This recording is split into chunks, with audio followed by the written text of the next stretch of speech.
All right, so I got this Raptor 250 that I told myself I was not going to put an exhaust system on, but I am. I ordered a Barker's Performance exhaust system, a spark plug, and a jet kit for this Raptor 250. I originally was not going to go in on like power performance mods because it's a little 250. It's kind of for beginners. It's not necessarily ever going to be fast, and I didn't want it to be loud or anything like that. I just kind of wanted it to be a good, fun, beginner sport quad for people in our group. We have some preteens and teenagers that have never ridden and never operated a hand clutch before, stuff like that. And I thought it'd be fun. I didn't want it real loud, and I'm not trying to make it fast. But I started putting all these cool parts on this thing, and it's looking all nice and pretty. And I just could not stand to put like that ugly head pipe back on. And I already got rid of the muffler. It looks like a block of mud. And I've actually really cleaned this thing up. That header looks way better than it did when I started. And so I just can't bring myself to put it back on there. So I already removed the head pipe, and all it really is two 12mm bolts. So now I'm going to crack open this exhaust and put the spark plug in.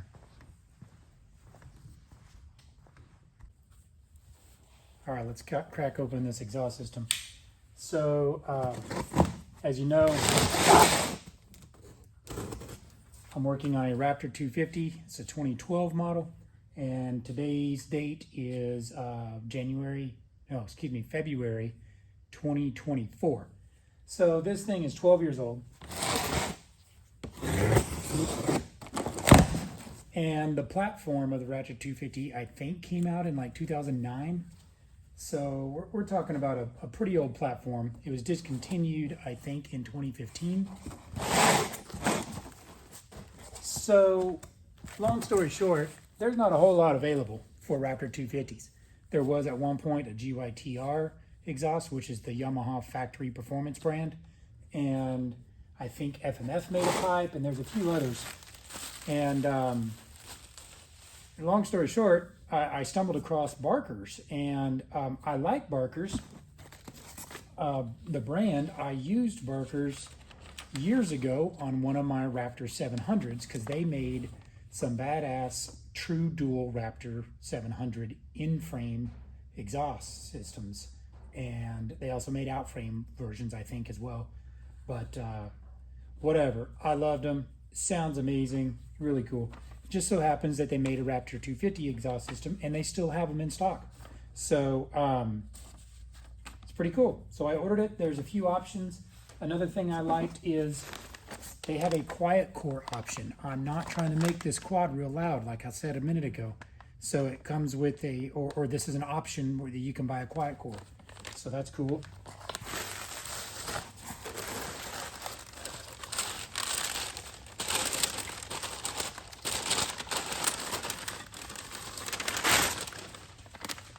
Nice aluminum black anodized clamp, exhaust spring.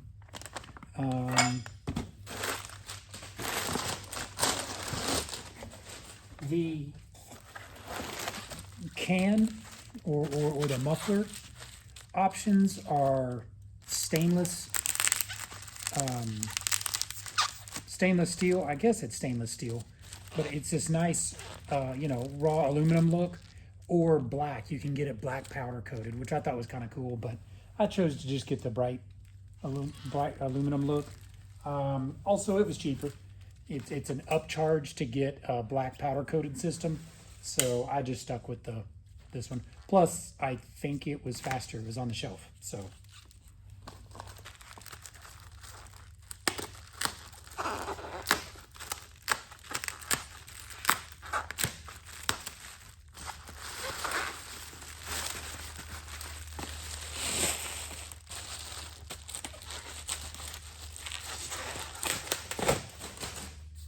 Look at that. It's a nice pipe. Nice billet tip. And you can also get the tags in different colors as well. So I thought that was neat.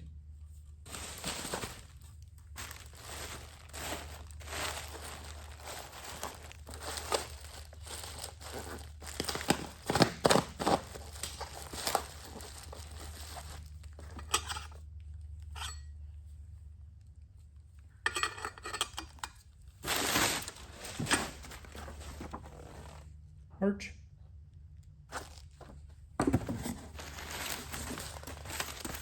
And the head pipe itself.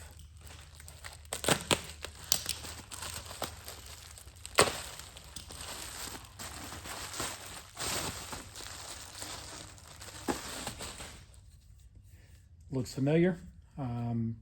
The other Barker exhaust systems that I've had in the past have very similar workmanship.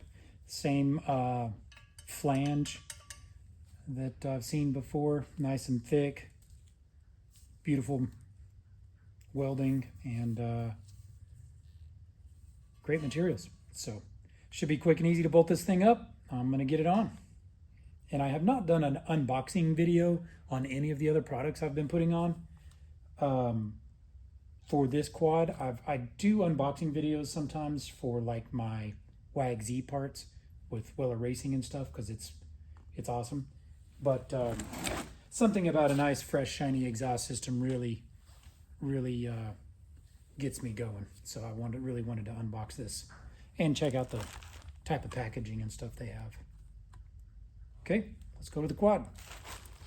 As you can see, I already have the OEM head pipe removed, 2 12mm head bolts. I have confirmed that the OEM copper exhaust gasket is still installed, still in there. It looks fine to me.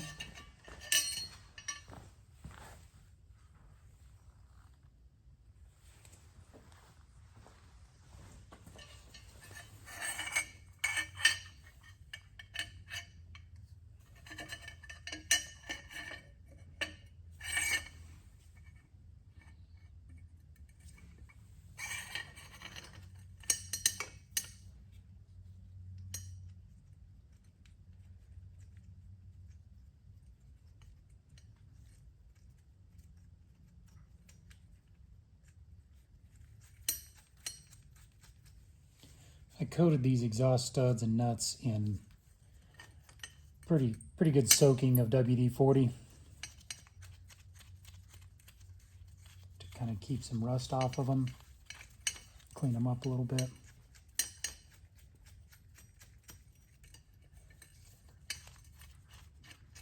It's important to make sure you tighten them as evenly as possible. So they're just finger tight now. I'm gonna get the muffler.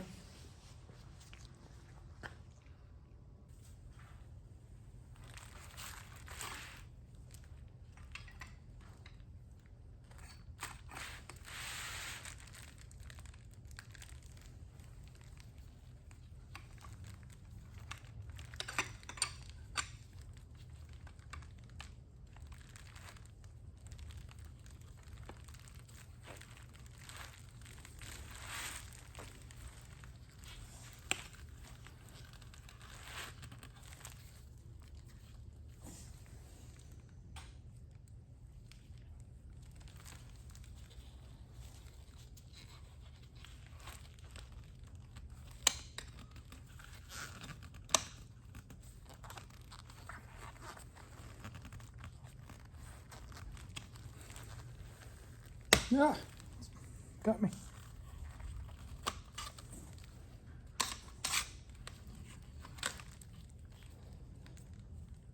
So there's no instructions. It's literally 3 bolts, so I don't see, like a huge requirement for instructions. I don't see anything else that could be going wrong.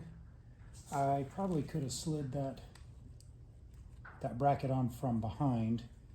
So this was kind of neat. In the packaging, they have this little please remove this piece before installation. It's just a little extra piece of pipe to help keep this flange from getting smashed and ovaled or anything. So I thought that was kind of neat. So, anyways, I let the head pipe loose, and I can now see that I have this clamp way too far up.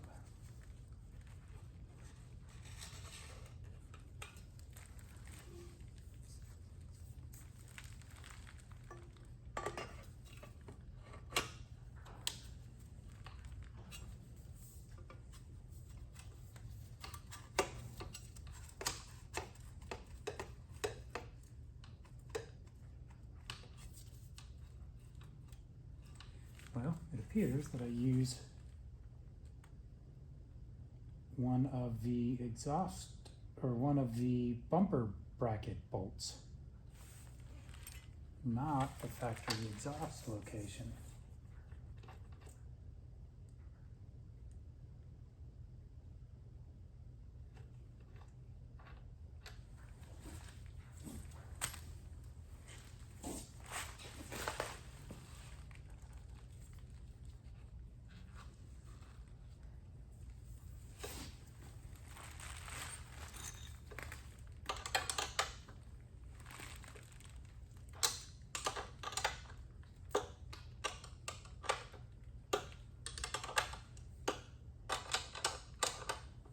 Yes, I have a ratchet, but it's out of my reach, so I'm using this bolt, or this wrench.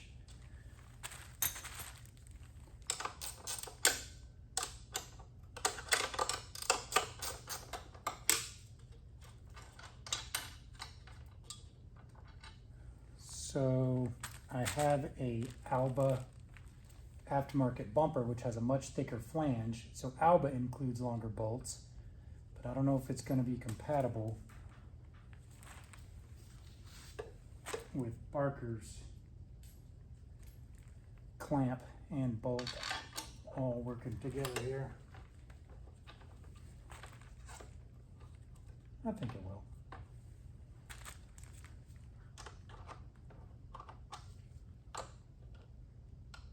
It's a different size bolt.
Beautiful.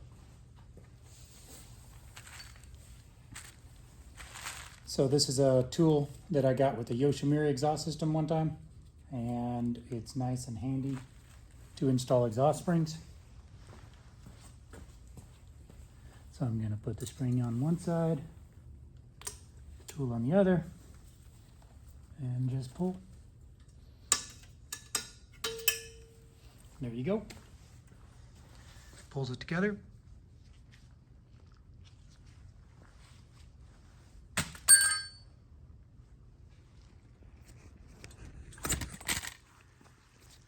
There we go. I have not torqued those bolts, but I will look up the factory spec and torque them to the factory spec.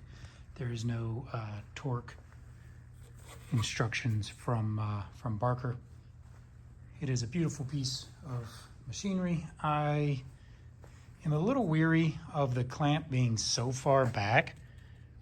I mean, it's a pretty lightweight can. It's way lighter than a factory exhaust system. And the factory exhaust system was bolted here to this hole. So that hole is not used. That factory bolt is not reused. I happen to have an Alba bumper, which is quite a bit thicker. And Alba includes nice stainless steel hardware that's longer, but not long enough for the Barker clamp. So Barker's bolt, luckily, is plenty long enough to go through the Barker bracket, the factory plastic bracket, the Alba bumper, or the factory bumper, which is a lot thinner, and into the factory nut, or into the factory, I guess it's like a threaded insert on the back of the frame. And I'm looking around the back, and there's still quite a bit of thread left. So if you have a thicker bolt bumper, you're going to be safe with this. I tried to use this location, but the square Barker bracket wouldn't clear this angle without hitting it quite a bit. I even tried to bend this bracket out of the way and stuff, but it's not even close. I know it would not tighten up snug, and it would be a problem. Also, the Barker clamp, it's like it doesn't clamp all the way. I mean, it's close, but it doesn't hug all the way around their system. But it's plenty secure. It's very secure. The Quiet Core comes with very specific instructions not to install the Quiet Core for initial installation or for initial break-in. So long story short, you have to tune and then drive your quad for a little bit as is without the Quiet Core. And then after a few hours, you can install the Quiet Core. And the main reason is because, so this has to go through some heat cycles, but also there's packing material inside mufflers. It's fiberglass, basically. You can see it in there. And it has little fibers that blow out. And if they get caught in that screen, it could clog up the muffler and basically burn. So they call this a Quiet Core, but it's also a spark arrestor. Spark arrestors are required in certain areas, including some state parks and national parks. So it makes the system quieter, and a spark arrestor, which is something, that some people want. So I guess I could snip off the spark arrestor. I don't necessarily want that, but I do want the Quiet Core. But anyways, it's going to be cool to hear it without it in the meantime. So I will get the jetting done next, and then we'll maybe we'll crank it up here in a little bit. This is the spark plug that Rocky Mountain said is the stock spark plug for a Raptor 250. That's what I got. And it's an 18 millimeter, and I do not have a spark plug socket for that, so I'm just using a regular socket. Not too big of a deal considering where this one is. It's easy to get to. Main thing I'm going to try to do is not drop a bunch of junk in the motor.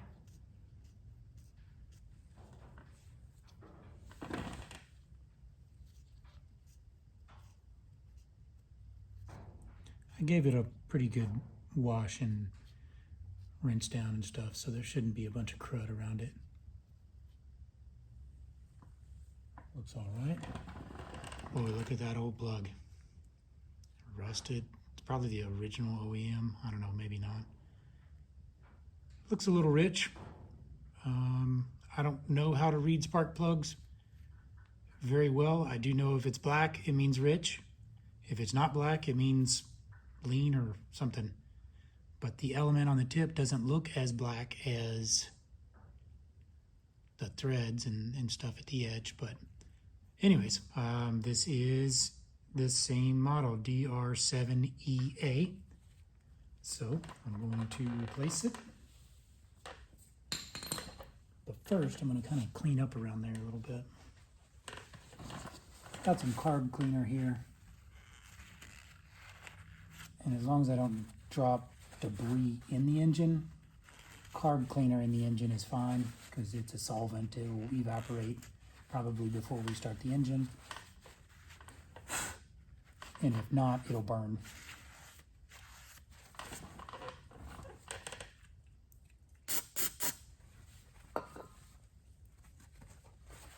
And it smells like gas anyways.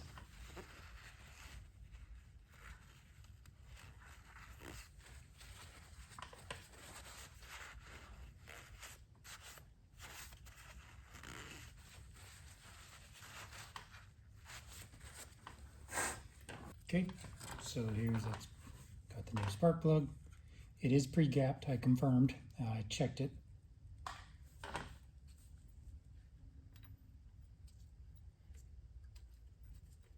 Sometimes I use anti-seize on spark plugs. Sometimes I don't. Honestly, it depends on how accessible it is, in my opinion. It's really hard to get to. Or if there's heat problems or water problems, whatever. I don't think it's a big deal. I'm not going to do it. So I don't use a torque wrench. I probably should, but you can just feel it. I mean, you just barely get it snug. There's a little crush washer on there, and whenever you feel it get snug, it just crushes that washer and seals. So there it is.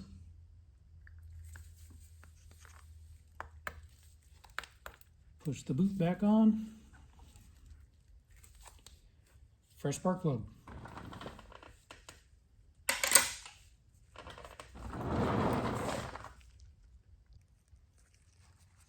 All right, now to do the jetting for the carburetor. I'm not very good at this. I don't like carburetors. I'm only doing this because I have to, and it's sorcery and witchcraft as far as I'm concerned. I consider it a old school way to get air and fuel mixture into an engine. They're very complicated, they're very precise, and people that are good at this from the previous few generations are, like I say, it's almost like art to tune carburetors. So I took the advice of the guy at Barker's Exhaust. They gave me a couple of jets to purchase. So I went with, or I guess what they recommended was I think a 155 main jet. So I got 2 sizes smaller because I'm in Texas and Lubbock, and where we're at, it's like 3,000 feet elevation. And then we ride at Little Sahara, Oklahoma, which is like, I think 1,200, 1,500 feet elevation. So the higher you are, the thinner the air, per se. It's more complicated than that, but by and large, you can say the higher you go, the less fuel. So anyways, I'm assuming the number they gave me, 155 main jet, is rated for sea level. I did not confirm that with him. So I got 2 sizes smaller. So that's a 152.5 and that's a 150. These are jets that I got off of Rocky Mountain website. And then the pilot jets, he recommended he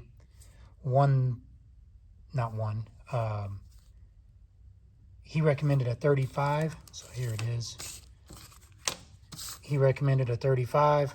So I got a 32, a 35, a 32.5, and a 30. So the way carburetors work, long story short, and like I say, I'm not an expert, fuel flows in from the tank. So the gas tank's up here. Fuel goes into this line, goes into the bottom part of the carburetor. That's called the bowl.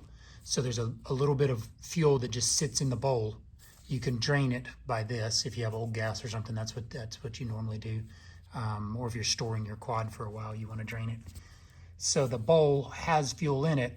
When air is sucked in, it pulls a bunch of fuel into in through the main jet into the engine, mixes it with air and fuel. But as you cycle your throttle, so when you press the thumb throttle, open the butterfly with your throttle, lets in a bunch of air. There's a needle that's stuck in the main jet, and the needle pulls out.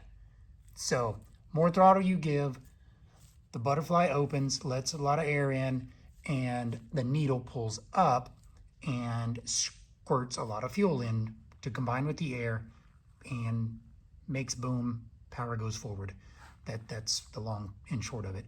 There is also a pilot jet. That's a much smaller jet, letting in a much smaller amount of fuel that I believe helps with idling and no throttle or low throttle response and keep it running. And anyways, like I say, it's sorcery as far as I'm concerned.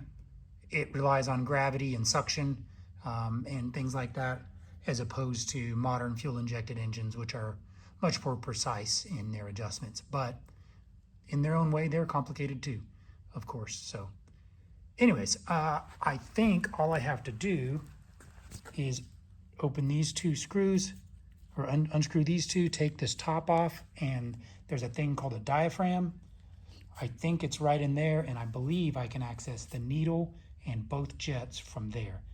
I don't know that. I hope I don't have to take this whole carburetor off.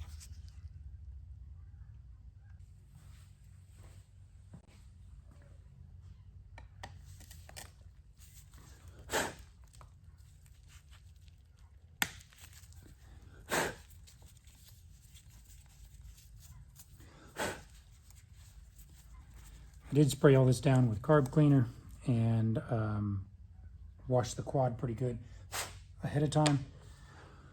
But there is a little bit of debris I'm going to watch out and make sure it doesn't fall into.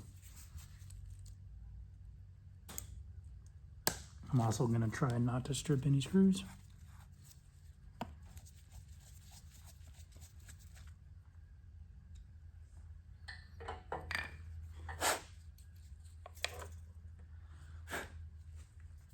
Okay, so far so good.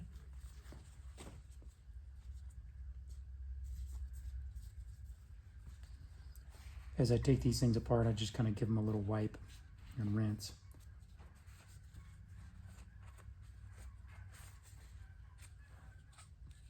And I'm going to do my best to remember how they come apart so I can get them back together. So there's a nice big spring.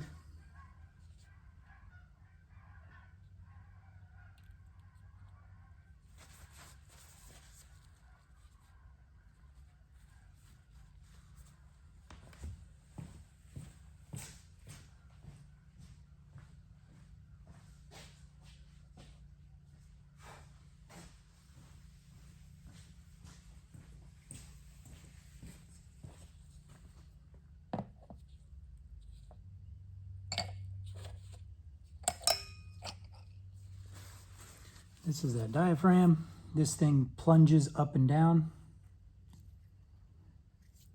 whenever you open and close the throttle. You don't want to tear it or mess it up.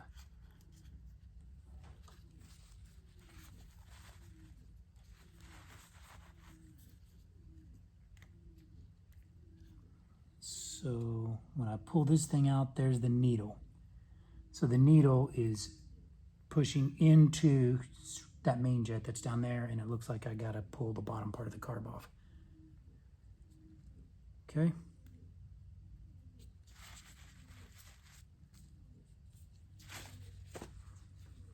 I should have known that.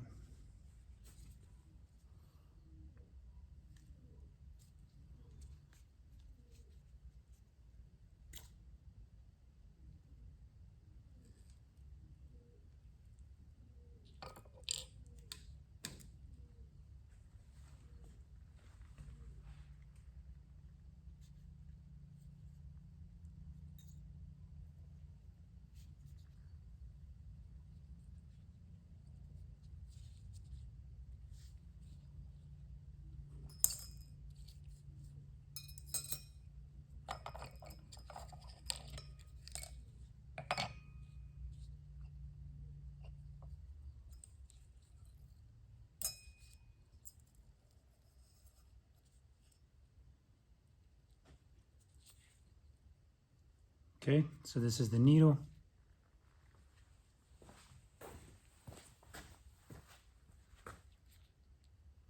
I'm wearing the wrong size gloves, by the way. I know that. So the needle has this clip on it. I'm going to try to zoom in on it so you can maybe see. And there's different marks.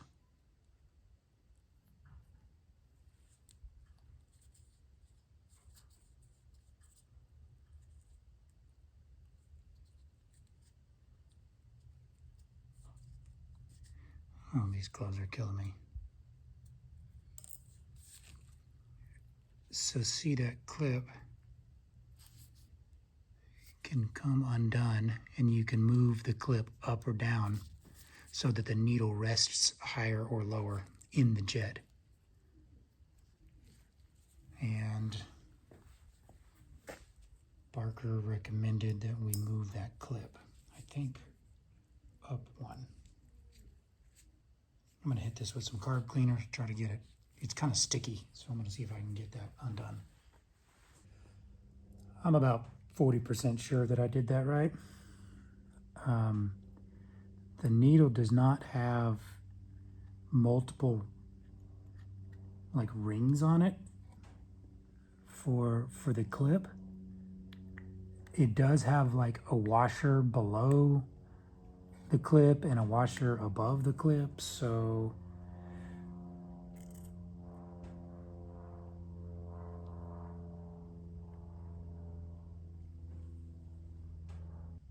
Barker's instructions was to move the needle down one clip. So there was a washer above and a washer below. I just moved both washers above. That effectively, I think, that moves the needle down. But then the next thing that had me wondering is, what does down mean? Does that mean down in the diaphragm or down in the carburetor or up in one or the other? I don't really know. So I'm just going to give it a shot. And this is called tuning. If it doesn't work, I'll take it back apart and try it again. Or if it doesn't run wide, or if, I don't know.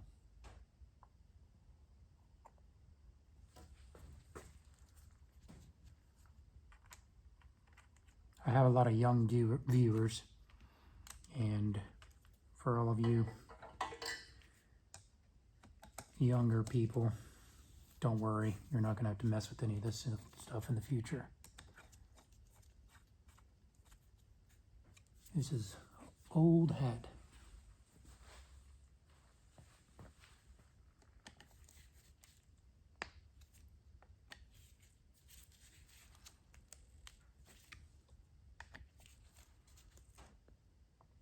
Real important not to strip those out. Okay, and so I was not able to access the jets from above at all. So now I got to get that bowl off of the bottom.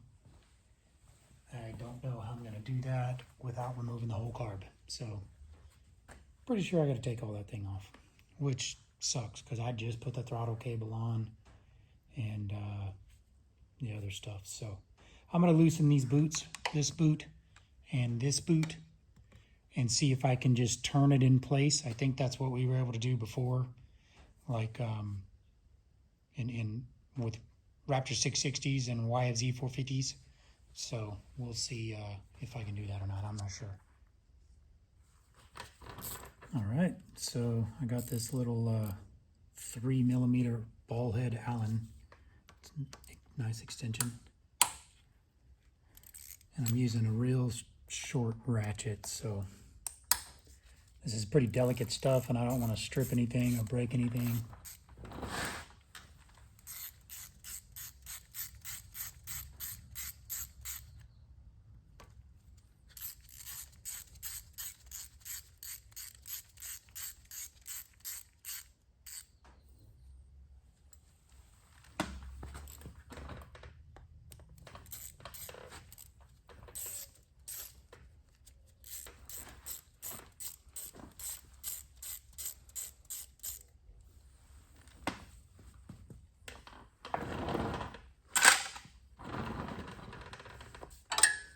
try to drain the bowl. I don't know if there's any gasoline in it.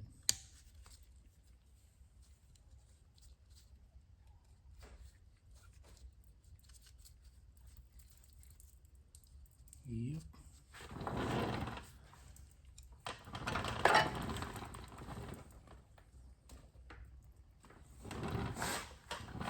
I don't know if you can see, but it's peeing on the floor down here below. I just threw some rags on it. So the bowls will hold, I don't know, that much fuel. Of course, the bigger the engine, I'm sure the bigger the bowl, bigger the carb. That looks like maybe a few ounces of fuel. It's probably a good idea to get that fuel out of there anyways. It's been in there for a couple of months.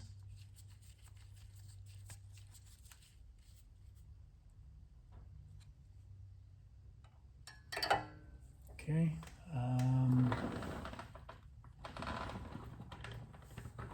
This is the choke. It goes in and out based on, you know, if you're trying to warm up the motor or not. This down here, see this little, it's like a dial and it's got a Phillips bit on it. I don't know what that is. That might be the throttle screw. Barker said something about a throttle screw needs to be pulled 1.5 turns out, I think, or in. I'll have to look that up, but that might just be like the idler adjustment. I don't know. So I'm gonna have to figure out where a throttle screw is. I'm sure the diagram will say. But for now, those boots are loosened. I'm just gonna see if I can turn this thing a little bit without messing with a bunch of stuff. I have very low confidence that this is gonna work. I'm assuming I'm gonna have to just remove this whole freaking carburetor, which is exactly what I did not want to get into, but here I am, messing with stuff that I didn't want to mess with, because I'm dumb. But it's so pretty, and I like pretty new things, so.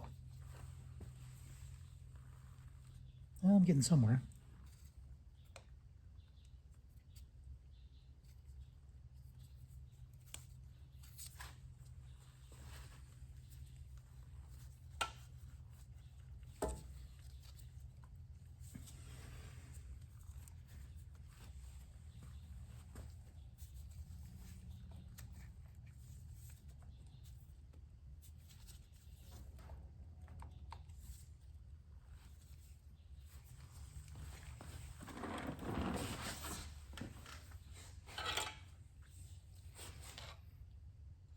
One, that's 2, 3. I have access to 3 screws on the bowl. I think I can access all 4 of them. Pretty close to it. I don't want to strip one out though, because I'm kind of at a funny angle on one of them.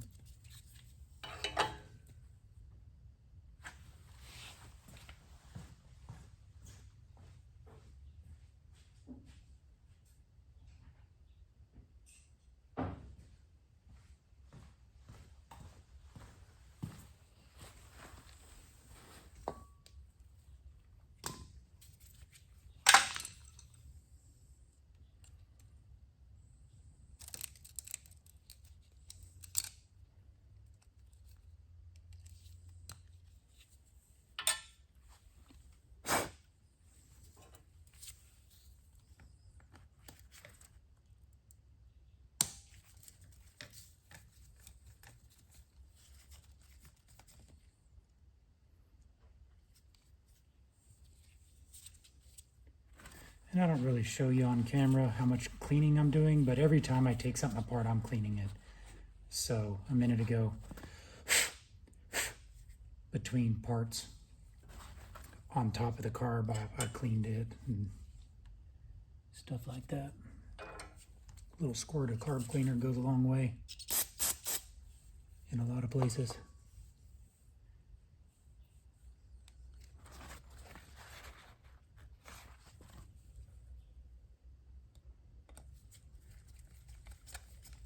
Okay, so I just did that to get access to this one here.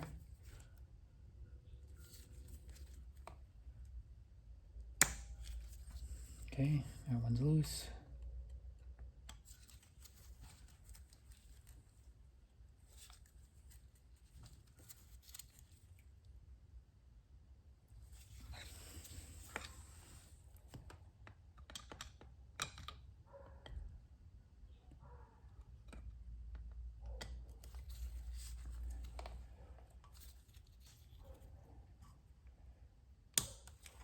Okay, that one's loose. This one I'm at a funny angle.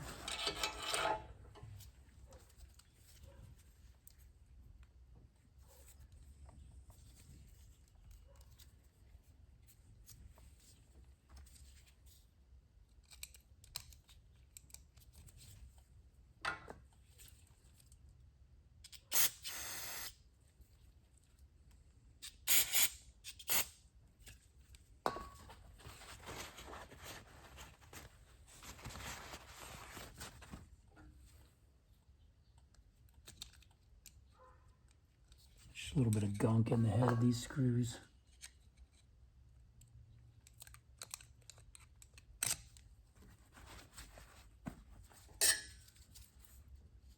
Come on, baby, don't strip out.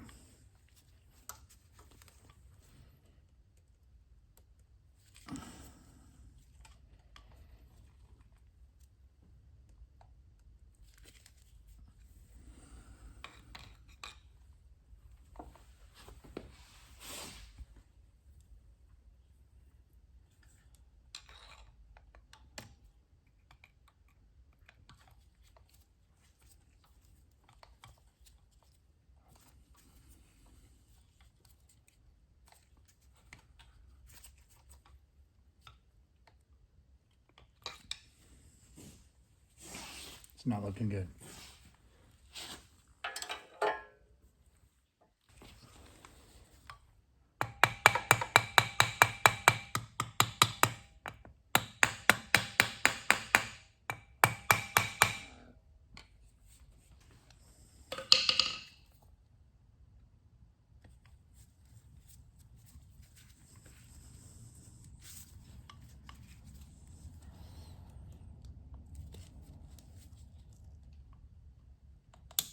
Ah, yes. Come on, baby. One more.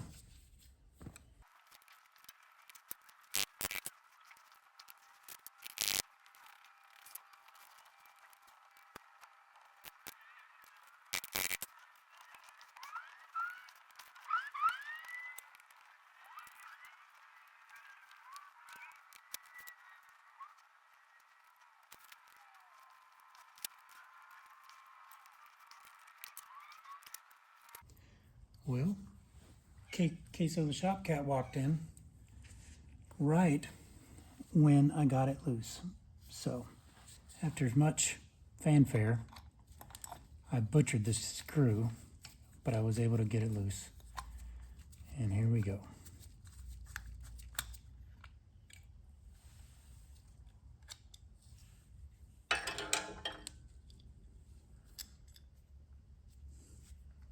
Look at the head of that screw.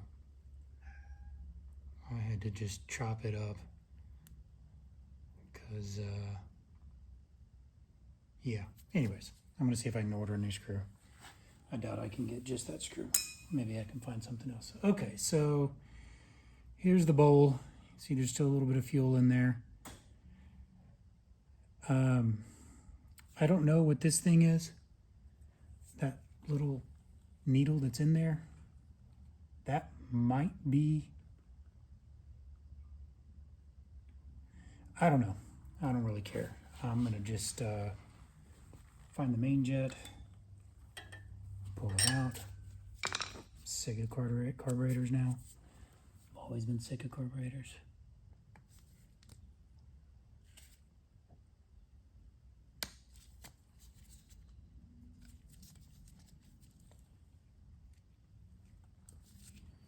Okay, there's the main jet. I can't read what it is, but I'll put in their recommended jet. All right, this is the recommended jet. It's a 155. I didn't see what the factory one was. I couldn't read it. but it's smaller. I think it's like a 130, something like that. Okay, so I got it started. This thing right here is called the float. Works kind of like a toilet. It floats in the fuel that's sitting in the bowl. And when the float goes down to a certain amount, it lets more fuel in from the gas tank up here.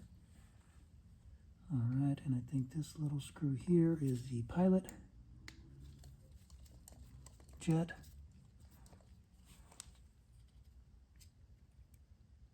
All right, so there's the pilot jet. I'm glad Queso showed up to help me get that screw out. All she wanted was some food, and all I wanted was the carb bowl to come off. All right, so I'm putting in this pilot jet. It's the recommended one from Barker. This is a 35.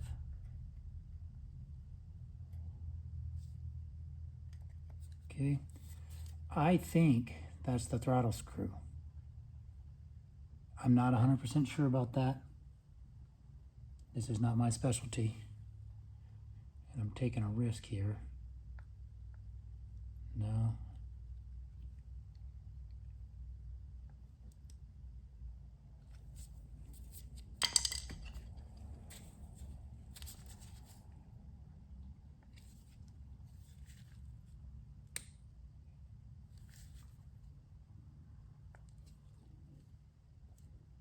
Well, whatever it is, I just loosened it.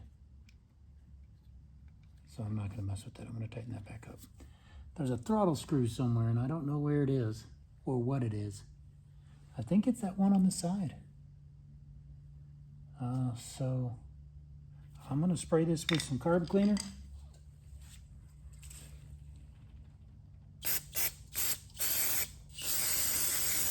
Yeah.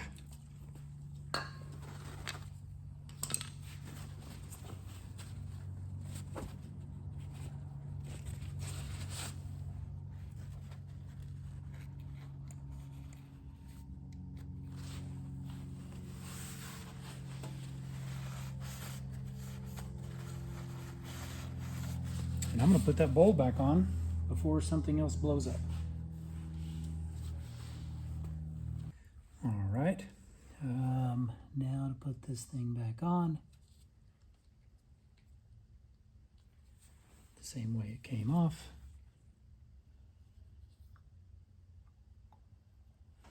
And I'm going to put the worst screw in the easiest spot to get to because I'm going to replace that as soon as possible. But for now, I'm going to get this carb closed back up.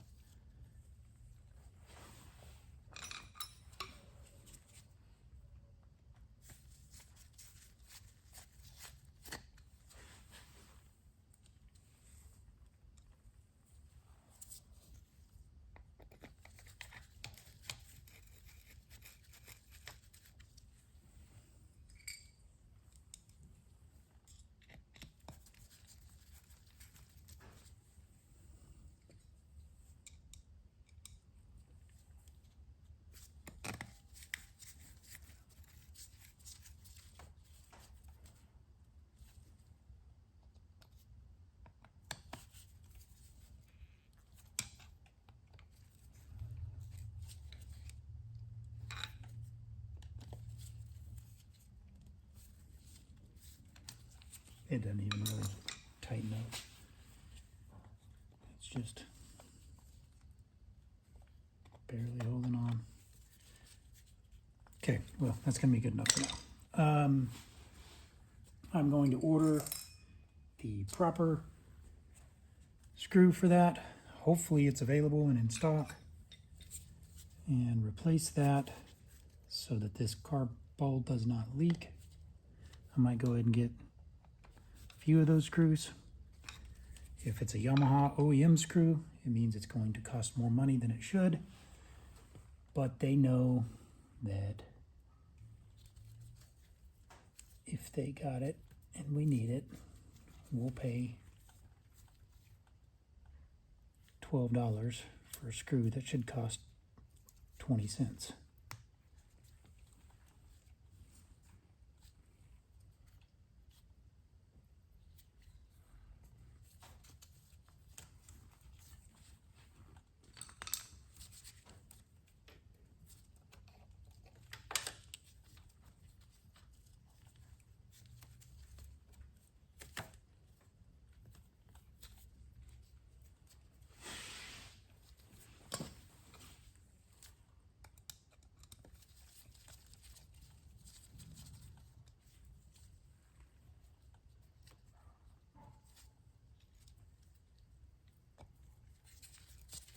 So I don't know if that's a throttle screw. I'm not sure. I really think it's the idle adjustment. I'm not going to touch it right now, but I will look into figuring out what the throttle screw is. I hope it's not inside the carburetor that I am now wrapping up, but I'll deal with it. I have a funny feeling the jetting is going to be wrong right out of the gate, so I'm sure I'm going to have to open this thing up 2 or 3 more times. That's the way carb tuning goes. Open and close it, put in a new jet, blah, blah, blah. So,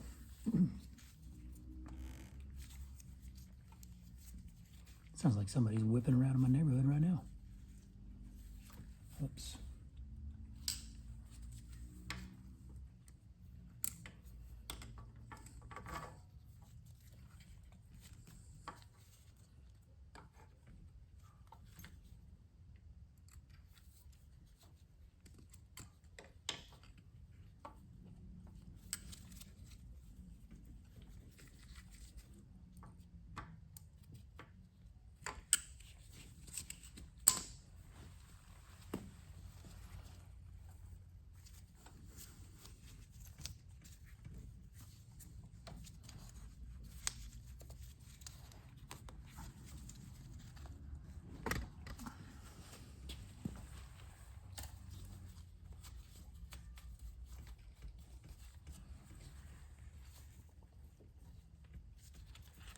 Well, I'm not going to fire it up. I can't really do that yet. I got to get the gas tank and a few other things finished up and put the body back on before I proceed. But keep watching for this build to finish up. Pretty close. And like and subscribe if you want to see more content on this Raptor 250. As well as any of the other projects we got going on around here. It's fun times, and like and subscribe.